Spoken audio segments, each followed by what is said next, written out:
The long-term vision for our ministry is a family reunification home, where we reunify families where kids have been put in orphanages due to poverty and strengthen that family unit that way.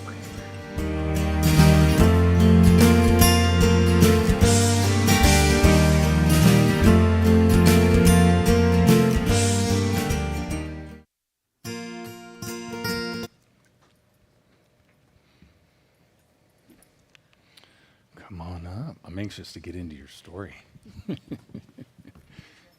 Yeah. Can we welcome them again this morning? And one of you has a mic that says the number 4 on it. Who has that? Okay, because these are the ones they're going to use for worship at the end. So just wanted to FYI. Well, thank you so much for being here. If technology would work, there we go. You know, when I think of missionary work and doing work as a whole, you know, God calls certain people to certain regions on this planet, you know. Some of us are local, some of us are regional, and Acts 1 says this, Acts 1:8 says, "But you will receive power when the Holy Spirit comes upon you, and you will be my witnesses in Jerusalem, in all of Judea, Samaria, and the ends of the earth." And this is a couple that has gone, or does go, to the ends of the earth to actually take the gospel to reconcile families and bring healing and whatnot. So first and foremost, thank you for being brave. Thank you for stepping into the unknown, because a lot of it is unknown. I mean, I don't know about you, but I like to know what I'm doing, when I'm doing it, and how I'm doing it. And to go to another country, and you just have to step out in faith. And it's nerve-wracking sometimes. So before we get into all of that, I mean, how did you get into missions? If you could talk about that for a moment and share with the family here. So I grew up in a family that wasn't active in church, wasn't active in missions. After we got married, we did a honeymoon to Cambodia, where Anna served for 6 years. Out of Bible college, and that was my first third world country and my first exposure to missions, and it blew me away. And then on the way back, God started to place on my heart that we were to step out and we were to do this. And it didn't make sense logically. I had this plan. This doesn't make sense, Lord. We were newly married. He's a huge planner. She was pregnant with Blake, and it didn't make sense. So I just kind of dismissed it and put it off, and the Lord just kept placing it on me. So I brought it up to her one night on the way home from a prayer meeting, and I was so anxious. What are you thinking? But she wasn't. She was very excited, and that was our call into missions and our initial step into missions. Nice. So you could have gone anywhere. What made you choose Haiti? Short answer, God. It was one of those things. It was one of those things where you feel called, but you're like, okay, Lord, where are we supposed to serve? And so we just, honestly, back then we had a 5-bedroom home, a big two living rooms, and we sat downstairs, each in our recliners, and we would just sit and talk and pray and process it out. And then we would separately do research, and you start looking at countries, praying over them, looking into them, and both of us just kept getting drawn back to Haiti, which for me was totally not on my radar ever before. I'd served in Southeast Asia, and I just was never drawn to the island of Haiti. Had either of you been to Haiti before? No. Oh, wow. Neither of us had been to Haiti before. So did Haiti just pop up in your mind? Like, where did Haiti, like were you at? I was looking at a globe and Haiti just Pretty much. pulsated, you know. Basically, Okay. like we just kind of. Oh, okay. It was God. You spin the globe and then Sometimes he works that way. No, I remember. I mean, this was in 2017, because it was before Blake was born. And I remember sitting there and basically looking on my iPad at the map and going, okay, I know this isn't a region that we're feeling drawn to. Not that God can't call you there, but at that time, this isn't a region. This isn't quite. Okay, let's look and see what countries are over here. Yeah. And just looking at the countries, praying over them, doing a little bit of research on them. And God you just start listening to those little nudges and those little voices. And you go, okay, let's look into this. And so I remember sitting there one night and we just kind of both looked at each other and it was like, I guess we're supposed to go to Haiti, because we couldn't get it off our mind, both of us. And that has been a beautiful thing that God has, as he's moved us throughout this ministry time, where he puts it on both of our hearts, but then also he's usually tells him before he tells me. And that's always reassuring to me, because I can trust that he leads him, he leads me, and we're cohesive in this together. So then once we knew it was Haiti, we kind of started looking at different organizations. I'd served with Foursquare in the past in the country I was in before. And so we looked into Foursquare, we looked into, YWAM, like all different types of organizations. We have a very active 4-year-old. I think he did this last time I was here. Sorry. That is one thing in Haitian culture. During church time, the kids don't sit.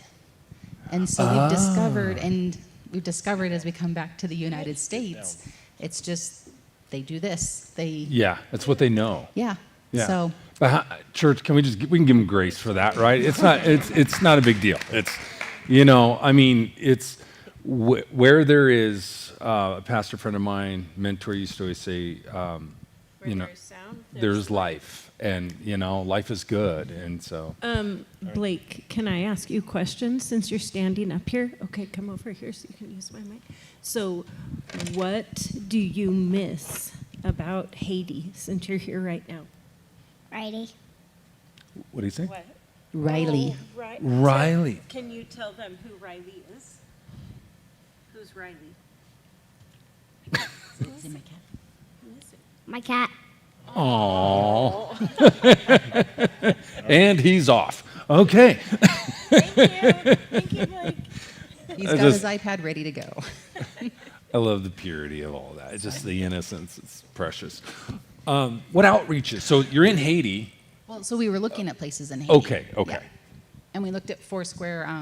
They had a website. They had a job listing of like what Foursquare Haiti was saying they desired. Gotcha. And so it was kind of up our alley. And funny thing is once we got there, we never did that. But I don't think we would have looked at Foursquare Haiti like that if we hadn't seen this job description and went, oh, that's exactly what Anna did in Cambodia. Matt has a lot of stuff that he can contribute to that. So that's kind of what hooked us. Nice. And then we did a scouting trip. there's a slide for that. Yeah. Oh, that's roughing it. No. It's beautiful. Wow. So this is an Lookout Mountain. It's on the south side of Port-au-Prince, and you stand up there and you can just see the entire city. And both of us, when we visited that, just had this peace that Haiti was where we were being called, and Port-au-Prince was where we're supposed to live. We're from Fort Morgan. It's a farm town. It's small, and Port-au-Prince is anything but that. It's small, it's populated, there's people everywhere, there's goats everywhere, there's traffic. And, I mean, if God's going to call you somewhere, why doesn't he call you to the beach? Yeah. Or Well, is that water or is that sky? No, that's water. That's water. That's right out on the port. Oh, nice. Nice. I think God's calling me there too. No. I was like, So- Lord, Just I'll kidding. take a beach house. We can do a beach ministry, right? That's not what he called us to. I know. So, yeah, then we started moving forward, and we had a housing arrangement set up, and then we lost that housing arrangement, and we just kept moving forward. And in September, we had a meeting down in Miami, and we made a connection with Barbara, who was a missionary in Haiti for 32 years, and then she retired out in 2017, and she had this compound. So we visited that compound in November, and then we moved in December. So there's a couple pictures of the compound. So this is standing at the front looking towards the back. It's just a narrow road, and then there's buildings on either side of it. And it's a walled compound. We've got a gate up there at the front. You can kind of see a little bit of it in the picture there, that light blue. And that's how we come in and out of the compound, and that's where... So you're walled in. Yeah, we have walls around us, and then there's a wire around the top of them, so it is a safe property. Nice. And then go ahead and talk about the next part. I was like, what is the next part? All right, and so can we go to one of the next pictures, I think?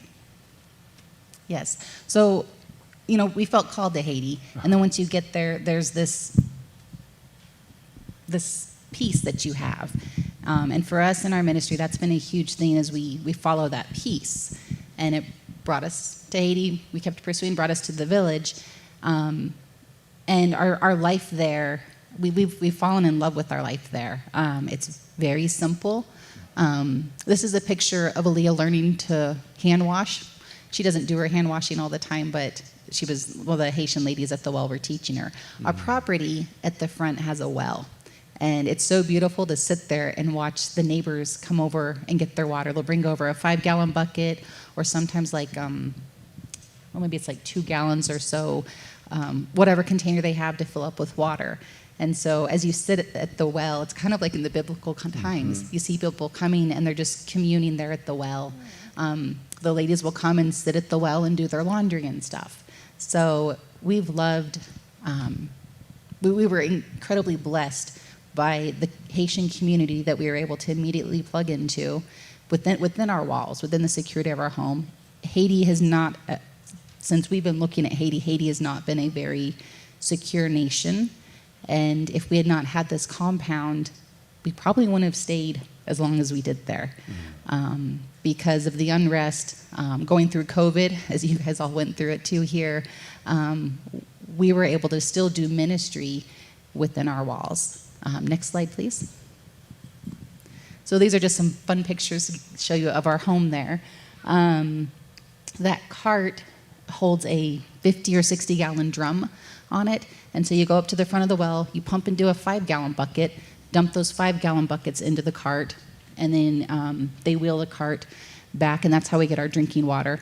Actually, I'm pretty sure this picture, and the kids are riding on this because they're getting ready to fill up their kiddie pool. So they go to the front, pump all the water into there, bring it back, and then they'll either siphon or pump the water out. So this is how you, as well as that community, get their drinking water. Yes. So you don't get like Sparkletts water delivered to you. No, we don't. Okay. But here's another awesome blessing of that compound. There was a gentleman that engineered a water purification system. He's also a pilot, and he's been coming in and out of Haiti for 40 years. Oh, wow. So on that compound, even though we rent the compound, we still kept his room, and he has a workshop where he has over, I think, 200 water purification units that cost about $2,000 all throughout Haiti. So since we're on that compound, we get to use one of those. So we get amazing pure water to drink. When we do bathe, though, we do have to put a little cap full of bleach in a 5-gallon bucket just to kill the bacterias in it. Because if you have an open sore or something and you pour it over you, they're called like microorganisms. They're nasty little guys. You can't see them, but they'll attach to your open sores and eat away your flesh. So real quick, we bathe because we jump into a shower or a bathtub and turn on a faucet. If you could go ahead 2 slides. There we go. So that is... Is that Matt? No. Yeah. You know, we decided we shouldn't put those out there. I had more hair when we moved to Haiti. It was wonderful.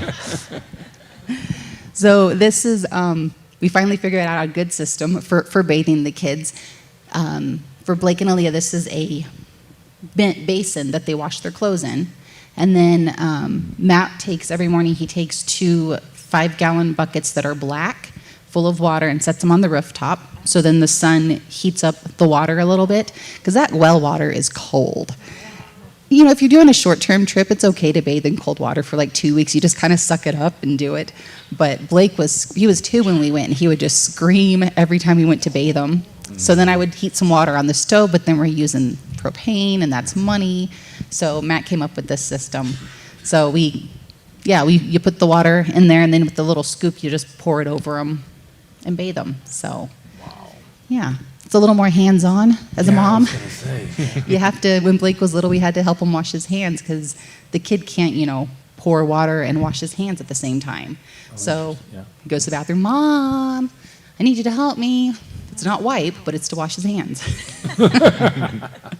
And we did have to teach them, we use the purified water to brush our teeth. So then on our little sink, there's a little jug that I put pure water in, and that's what they use for their toothbrushes and stuff.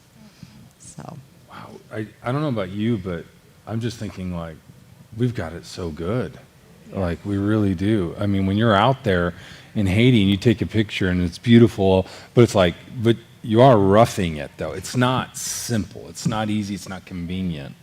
What are some of the outreaches that you've done to impact, the community within the 4 walls as well as outside, and people are coming and going?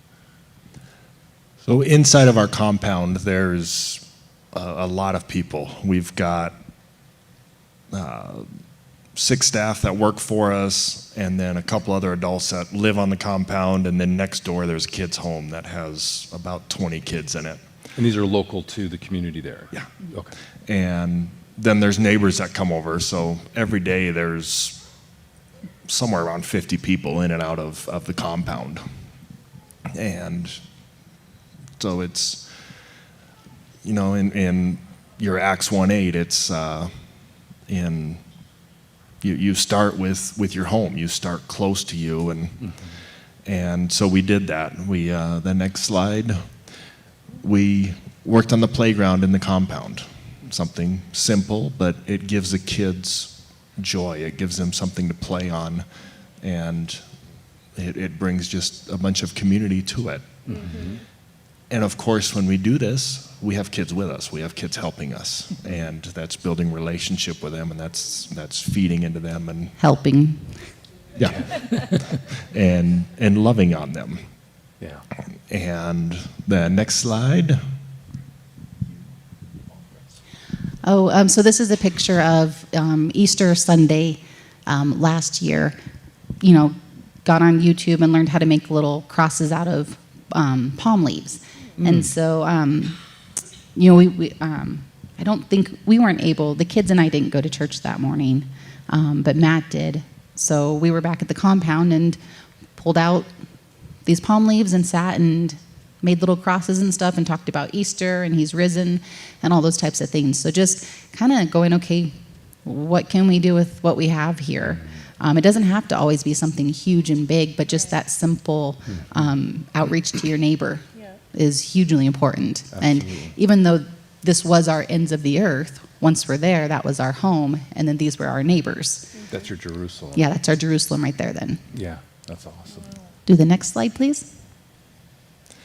And this is another example of the kids helping, building a bookcase for our house. And I've got a kid in each little compartment there. And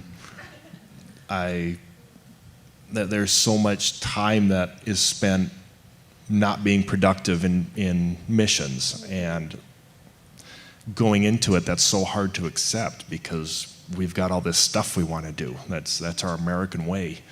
But the majority of the world is not that way. They value that relationship. They value the time together. Not that we don't as a culture, but primarily it's task. Mm-hmm. So when I was doing this, there was obviously some scrap. And the kids just took scrap and they built things and marked things, and I cut things and they built things and I marked things and I cut things, and I had 6 or 8 or 10 kids around this sheet of plywood as my work table, and just loving on them. And that's so much of our heart, is just loving on the people that we're given. And I especially like this picture and the way that Matt is at our community there, because he takes time for the children. Because Haitian children are not valued in Haiti. So for him, as a grown man, to take time to build these silly little boxes with these children, it's giving them value, but then it's also showing our neighbors and everyone in our compound there that children are important. This is how we love our kids. It's not a dictatorship, but there's a relationship that you pour into them and you spend time with them. And so I think, unbeknownst to us, we realized that one of the biggest outreaches for us was just being a family. And the way that he interacts with our children, the way that he loves me, the way that I love him, just modeling that type of family values with our kids was a huge, we didn't put that on our job description, but just as we walked that out, that became huge to our neighbors and stuff like that. So you're always being watched. Yeah, I would think, I know Tiffany has a question she was going to ask, but I know that, like you said, we're task-driven, and I've got what I'm going to do as the dad or the husband or whatever, and when you're there, you're together, you're model. It's like you just have each other, and that ends up modeling how the family unit should function. Versus here in the West, sometimes kids hardly ever see their parents because they're off doing their own thing. And so, yeah. So We have one more slide. please. Yeah, we got a couple Please, more. sure. Go for it. Okay, English. These are the English classes. I gave some of the youth in the over there some papers, and so if you guys want to turn it over to the Creole side, one of the things that we taught, we were able to partner. Oh, is yours blank? No, you're fine. One of the things that we were able to do is partner with the Brazilian couple that had a school. So we would go over there and teach English classes, and they're just simple phrases. I gave the youth one of the lessons that we'd made up for them, but just going over greetings. Bonjour. Can you guys say bonjour? Bonjour. And then how are you? It's comment est. Awesome. And then if you're going to say I'm good, même bien. And then, you want to be polite and ask them how they are. So you say, and you, which is eu même. There you go. You guys can all speak Creole now. You can have that first greeting. You can say something and they'll most likely laugh at you because it's gonna sound funny. Yeah. But that's been great for our kids to be able to learn Creole with the children's home next door. Awesome. They immediately had friends and stuff. Yeah. So all these questions as a mom that I had, I was like, oh no, what's going to happen to our children? How are they going to be? And they've turned out great. God has just placed us in different spots that has been a blessing to us, and we've been able to be a blessing. Okay, and I think there's another slide of English. There, that's just a cute one. So. And then, He's learning English, you said? Yep. Oh, awesome. yeah, so that's one of the English lessons that Anna does. He's writing a letter at the bottom there. I don't remember what it is, and I can't tell from up here, but yeah, that's one of the English lessons that we do. And as I spend time with the guys and the men around the compound, the next slide is Michel. He is our property manager, and he just helps us with everything. If I need anything bought, if I need to go anywhere, he's there. He does that. And so this is my opportunity to feed into him and to love him and just to show him value that, we value you. And so much of what we've done isn't tangible. It's we've really changed the culture of that compound. And he, as the head male of the compound, it started with him, of just that you have value to me, I appreciate you, and I want to spend time with you. And the next slide is Beto. He is our water boy that comes and fills our buckets and fills the pool and takes care of weeds and keeps the weeds out of the wire at the top of the compound. And culturally, Beto and I shouldn't interact because Beto is poor. He doesn't have an active father in his life. He's got siblings in his house. He's got a mom in his house, and he's the provider in his house. But the church culture is one that we are brothers. And so spending time with him, it was so funny when we started because he was so uncomfortable around me because I'm not supposed to be talking to him. Culturally, that's what he knows, that's what he's used to, and I don't really care about that. That's good. And just, knock those walls down. Amen. That's awesome. And the next slide is Mr. Kiki. He is one of the kids in the compound. This is his graduation picture from college. He's going to a lab tech school. Oh, wow. And that is just a dream of his, and we were able to partner with him and help him with that. And I mean, that smile, that speaks of him. He's such a wonderful soul. And Foursquare Disaster Relief came down, and they did a medical clinic. So that next slide, again, partnered with the Brazilian missionaries. We had a medical clinic on their compound. And then the next slide will be, you want to do that? Jay-Z Raymond? Yeah, so the heart of our ministry is letting people know that Jesus loves them. That sign is written in English. A nurse lady had brought these little signs over and she passed them out. So it's written in English, but she learned how to say it in Creole. And in Creole, Jesus loves you is Jezi Remen U. And whether we're saying that or whether we're showing that, that has just been the foundation of our hearts, is to let people, let kids know, let adults know that Jesus does love them.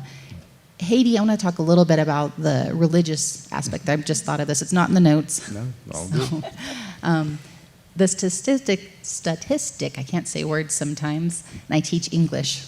Imagine that. But the statistic for Haiti is, when we were reviewing it a couple years ago, was like 80% were Christian, yet 90-some% practice voodoo.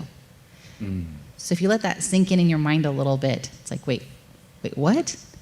And a lot of people in Haiti will tell you that they're Christian, or if you come to them and you say, do you know Jesus? They'll say, oh, no, I don't, but please tell me, because they're trying to be polite, but they will say that they're Christian. And, one thing we found, it wasn't a matter of how many people have we got to make a commitment to Christ, but it's a matter of how many people, even if it's just 2 or 3, have we impacted their hearts? Have we been able to we've changed. I think the biggest testimony has been in us, in our hearts, and the way that we do outreach and the way that we love people. We've changed because of them.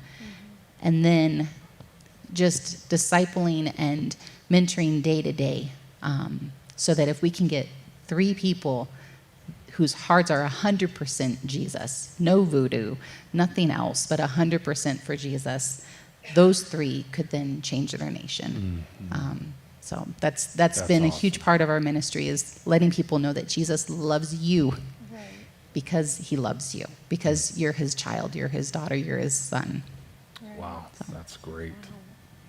So I know that you guys have been here for, is it like 8 or 9 months now? In the States? Yeah, it's been 8 months now. Wow. I'm going on 8 months. I just was wondering if you would share about what was going on in Haiti when you left and what's been going on, now. So a year ago, on July 7th of last year, the next slide, the president was assassinated in his home one morning. And that caused just kind of a black hole in Haiti of what is going to happen, where is it going to go. And the Haitians really struggle with security. And if the president is secure in his own home at night, how am I secure? How am I safe? And then a month later, the next slide, there was an earthquake. And immediately after that earthquake was a hurricane that came through. And that area that storm just sat over it and grew. So it kept growing, but that area just got rain for like 2 days. It was just crazy, the amount of dump. Not only is our world rocked by this earthquake, but now we have 2 days of rain just adding to this misery. And Foursquare Disaster Relief sent some money, and we were able to purchase some supplies. And the next slide, we were able to deliver those supplies to the pastors, and they were able to get that to their congregation, to include 2 of those water purifiers that Anna was talking about. And the next slide, we hooked up some solar panels and batteries so that they were able to do that, because the electricity in Haiti is unreliable at best, and after an earthquake and a hurricane, it's non-existent. So they were able to set those panels out in the sun, get electricity, and get water to people. And then the next slide is a medical team that Foursquare Disaster Relief sent. So there were 5, I think, Westerners that came down, and we partnered with a bunch of Haitian doctors and nurses, and were able to go down, and we served 1,000 people. And it was just an amazing time over those 2 weeks to just offer free medical care to people. And the next slide, This one's so cute. I put this one in there. So the next slide, I think, is Brutus. He's the guy in the middle, and he is our testimony of the medical clinic. We set up on first location, day 1, we're there in the first hour. And these 3 guys come over telling us that if we're going to have a medical clinic there, we're going to have to hire him as security. So that's great. We don't hire anybody. You're welcome to come volunteer as security, but we don't pay anybody. And so then Michelle and the Haitian pastor went over and talked to the guy and said, they're here, they're donating, they're working for free, they're not paying anybody. And outside there's a line of 100 people. And they tell him that we have to believe that you have friends and neighbors and maybe even family in this line out front that are going to come through this clinic.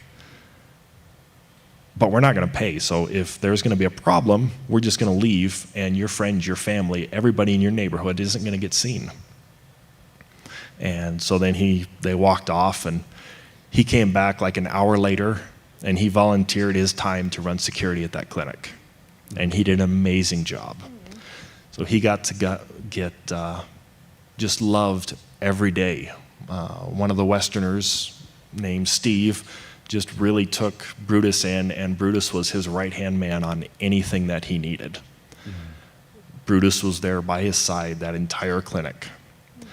And Brutus came to church with us Sunday. And Brutus came to the next location with us. And the next. He spent 2 full weeks with that clinic and just got loved on. And it was wonderful. Did it feel like in the beginning it was kind of like, did it have, and if it didn't, it didn't. Like that feeling of school, like, hey, you give me a quarter, I'll protect you. And it's kind of like you're the bully and you just really want the money, but you're using the security. Did it kind of have that vibe to it? You need me and Oh yeah, that's totally what it was. Okay. He's coming over and he's the gangster in the area. So okay. if we don't pay him, then we're going to have problems with the clinic. And wow. God did a 180 in that. And he brought him back and just he got love for 2 weeks. That's awesome. And there was one time that a kid needed a nebulizer treatment. So Brutus is sitting there holding the nebulizer for this kid. And I mean, again, culturally, that's not supposed to happen. Brutus, as the gangster, isn't supposed to help this child, but he was. That's great. That's outstanding. Now, you've been here in the States, like Tiffany, for 8 months or so. Does it feel like, well, two questions. One, how come you weren't able to go back? Because like you had come within probably in your mind's eye, we'll be here for a little while and then we bounce back. I mean, that's what missionaries do. They come, here and then they go back.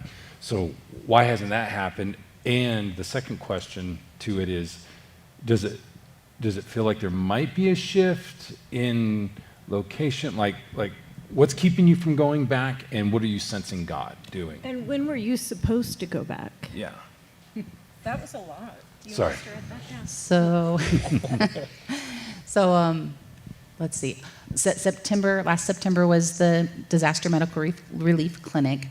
And one thing Matt didn't mention when they were taking supplies to the earthquake victims, the south part of Port-au-Prince has been controlled by a very strong demonic gang. So much that I believe the count now is 19,000 Haitians have left that community. There's no police force there because they took over the police station. And they control the south entry point into Port-au-Prince. Well, to get to the earthquake epicenter, you have to drive through the south. And I think it was the day after the earthquake, the gang had kidnapped some doctors and some different stuff, and they weren't letting supplies through. And so that's going to create a huge problem. You have this disaster that's happened. I think there was over 2,000 plus deaths, and they're needing help in this area. So I don't know how the government made a deal or what happened, but the gang said they would stand down for 2 weeks to let convoys of stuff go through. So that first trip that Matt took, disaster relief things down, you get to the area and you wait. And then, it's like a 10-mile stretch that you have to drive through this territory. So, we prayed constantly over them, that God's angels are just guarding the vehicles as they're going through and stuff. Is this when you were hidden? No. Oh, that was another time. Yeah. So that was in September, and a gang controls the south part of Port-au-Prince. Then in October, a gang that controls the west side of Port-au-Prince kidnapped a group of 17 missionaries, and in that group, there was 5 kids. There was an 8-month-old, 3-year-old, 5-year-old, and then 2 teenagers. And they held them for 2 months. So it wasn't, you hear about it, and then you kept thinking, oh, they're going to get released. But the way that they got free, they did not get released. A ransom was not paid. They literally walked out of the compound in the middle of the night. They walked for a couple hours. No one saw them. No one called out to them. Dogs didn't bark at them. Goats didn't baa at them. And they walked for about 2 hours before they saw someone that they felt the Lord was saying, go ask that man for a phone. And so then they got a phone. The man happened to be practicing for worship at church. He was a worship leader at a church. And so they got a phone, and they ended up calling their bosses, and they came and got them. But I can't keep my 4-year-old quiet for 2 minutes. And you've got, at that time, you had the baby was 10 months old, and 2 small children. And they've been in captivity for 2 months. So it was just incredible to hear. It's like a 2-hour testimony. So if you're interested, you can go online, and I'm sure if you Google Haiti missionaries released, there's like a 2-hour testimony you can find. And they just talk about how amazing it was. I didn't believe it when I first heard it. That's how amazing it was. Wow. And then, it's one of those things like, there's no way that happened. But then as you hear the testimony, it's like, oh, it did happen. Like, I thought it was a funny rumor at first, but it actually did happen. So in the midst of all that, I talked earlier about how we've always followed God's peace. And there's been a lot of stuff happening in Haiti the last 3 years. But we've always felt God's peace that we're to be there, and we've known He's with us. And in November, both Matt and I felt the peace say it's time to step out for a bit. I was hoping it was for 2 weeks. I was like, okay, we'll step out for 2 weeks, and then we'll be able to go back in. But that's not how it was. So It's difficult because you second guess yourself. You go, did we really hear God? Were we supposed to leave? But then in April, so we stepped out in November and we came essentially back to Colorado. In December, he signed up for some online Bible classes, and I started a leadership discipleship program because towards the end of December, I was like, okay, we might be here a little bit longer. So kind of tried to make the most of that. And then in April, we got word that the gang that had kidnapped the missionaries on the west part of Port-au-Prince was making their way north to our community. And it was just a massive train of destruction as they were fighting, lighting houses on fire, doing horrific things to people as they were making their way up to our compound. So they got within a mile of our home, and we talked to our staff. We told them where payroll was, told them get your payroll early, and if you guys want to leave, don't stay. And at that point, 9,000 Haitians had left. But our staff said, well, we want to wait one more night. And that was on a Tuesday night. And then on Wednesday, after 10 days of fighting, for whatever reason, the bad gang started moving back to their own territory. So 100 people died. Well, 100 civilians died, and then 100 gang members. And then just homes destroyed, people displaced. So being over here in the States and hearing all that, it's like, all right, God, thank you for nudging us and prompting us. Right. And then, we didn't feel the release to go back. Matt would go back and visit, and I'll let him talk about his trips back, what he does. So I would make trips in every 6 to 8 weeks to drop off payroll, spend time with our staff, spend time with the kids next door and our neighbors, and try to keep those relationships going. Obviously, it's not full-time. I'm not there all the time, but I'm there. I'm making an effort to come see them and just bringing some kind of hope to them that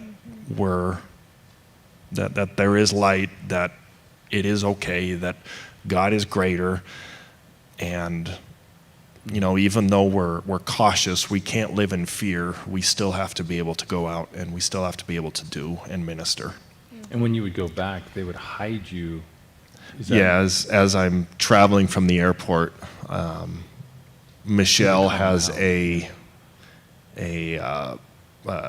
tap. It's their taxi system. It's a pickup with a shell on the back, and they've got some benches in the back. So I would get in there and just lay down in the back and blend in like any other tap out on the road, because the gangs would target personal vehicles, but the taps they would just let through. So that was our way of gaining safe passage to and from the airport, was me just laying down on the back of his tap. Wow. So what are your plans? When do you go back? What are you doing to prepare for the next leg of your journey? We've been holding out hope and desire to go back to Haiti, but seeing the security reports, it just keeps getting worse. That gang conflict, it literally sounded like a war with just gunfire all hours of the day, except when it's raining. So that was their little reprieve, is when it would rain, because everybody would disperse. So we prayed for a lot of rain. But it's becoming evident that we're not going to be able to transition back into Haiti. We were been planning on going back in August, but that we've accepted that that's not a reality at this point. So we are looking into other countries and other opportunities to serve, to work with Haitians, to work on language acquisition, as well as start that transitional program to take kids out of orphanages. Mm-hmm. So we are looking into that. So that's something that we literally started last week. Mm-hmm. And so we can use some prayer and some peace from God and direction and insight as to where this next step is, where we're going. So, do you have you have your home there, and are you going to go back? What about Riley, the cat? Yeah, So many unknowns. we have our home in Haiti, and we don't know. Some stuff we'll be able to get out, but some of it we're going to sell. Some of it we're just going to get rid of, and some of that's going to depend on where we go. One of the areas is the Dominican Republic, which is the other half of the island with Haiti. And if it is the DR, then we'll be able to ship some stuff over. The kids will get their beds. We'll get our bed. If it's somewhere Hopefully else. our dog Our dog. Yeah. and our cat. But those are all just things.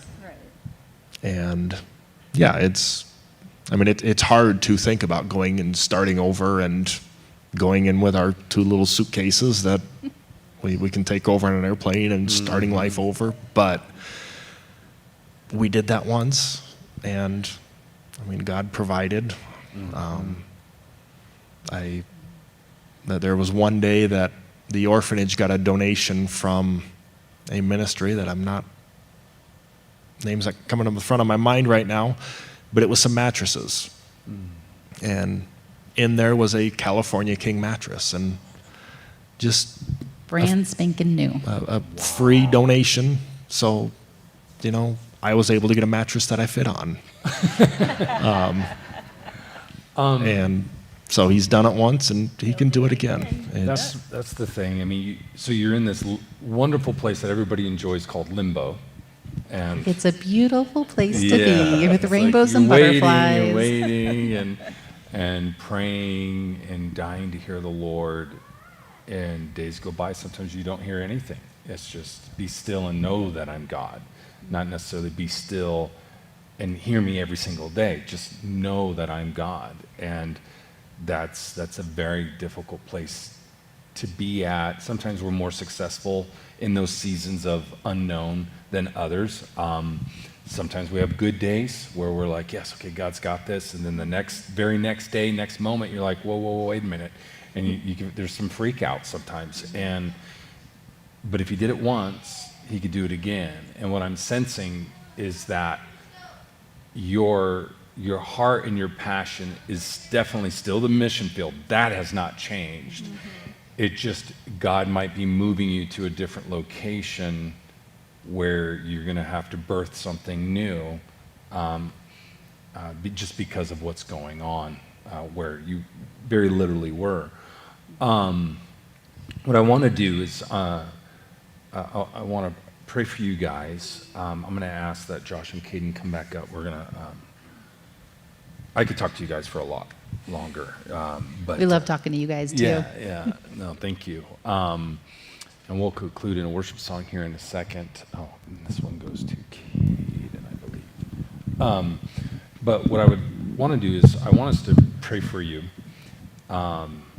Church, I don't know about you, but being in seasons of limbo and not knowing what God's doing, that's heavy sometimes, and you need to hear the voice of God. What I also want us to do is I want to take a second offering.